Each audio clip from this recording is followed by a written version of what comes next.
Bocciato in Commissione Affari Costituzionali al Senato l'emendamento della Lega sul terzo mandato dei governatori, solo 5 i voti a favore. Insieme al Carroccio hanno votato anche i rappresentanti di Italia Viva e del Gruppo delle Autonomie. 15 i voti contrari, astenuti il presidente della Commissione Balboni e Matera, entrambi di Fratelli d'Italia. Contrari i voti degli altri esponenti del centrodestra e delle opposizioni. Una decisione che non arriva a sorpresa, viste le dichiarazioni dei partiti della maggioranza negli ultimi giorni, e che pone la pietra tombale anche sull'ultima flebile ipotesi di un ulteriore mandato, che sarebbe in realtà il quarto per il presidente della Regione Veneto.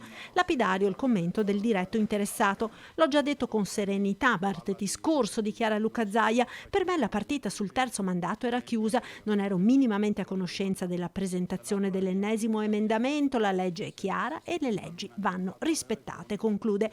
Amarezza tra i leghisti per la bocciatura per la quinta volta della proposta. Di occasione persa parla il segretario della Liga e vice di Salvini Alberto Stefani, punta il dito contro gli alleati il suo vice Riccardo Barbisan. La Lega ha fatto bene a presentare questo emendamento, perché c'era stato anche sollecitato da parte degli alleati, che oggi si sono presi la responsabilità di bocciarlo dopo averlo chiesto, e quindi dimostrare davanti ai veneti e agli italiani chi voleva una cosa a parole e chi la voleva veramente. Ed ora nel centrodestra si apre quella che si annuncia una vera e propria battaglia all'ultimo sangue per la scelta del candidato presidente. Un candidato leghista. Crediamo che ci sia il tempo ancora per far prevalere questa opzione al tavolo del centrodestra. Se no, andate in solitaria.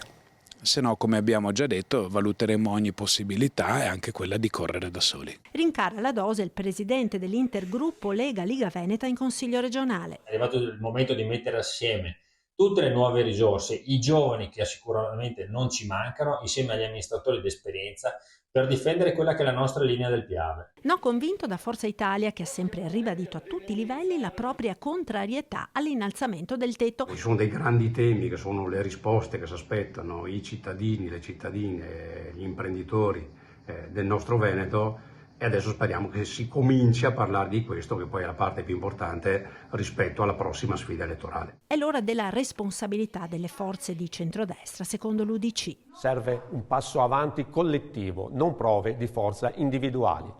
Bisogna scegliere presto un candidato presidente e aprire un confronto sui contenuti. Non si vince coi tatticismi. Soddisfazione per la bocciatura della proposta leghista dall'opposizione. La partita era già chiusa. Poco serio continuare questa commedia per cercare in ogni modo di salvare Zaia, sottolinea il segretario veneto del PD Andrea Martella. È una commedia che è durata perfino troppo tempo, poco rispettosa dei problemi reali dei cittadini, una lotta di potere all'interno del centrodestra che è andata a finire male. Ora si fissi la data delle elezioni al più presto e si ridia la parola ai cittadini.